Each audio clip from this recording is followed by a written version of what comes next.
How to fix not being able to hear stream on Discord mobile.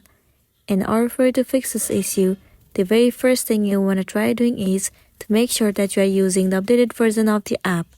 In order for you to check it out, head over to the App Store on your device. In the search bar, search for Discord. Move into this app.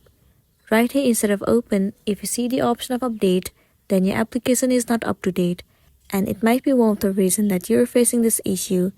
In this case, simply click on update and update the app. Now once you've got the updated version, the next thing you want to do is to clear the cache and the storage of the application. So move ahead to the settings. Head over to general and then move into iPhone storage. In this page, search for the application Discord and then move into it.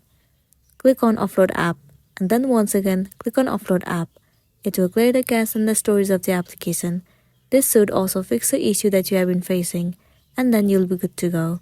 So that's a wrap for this video. If this video helped you, give it a like and check out our next tutorial. Thank you.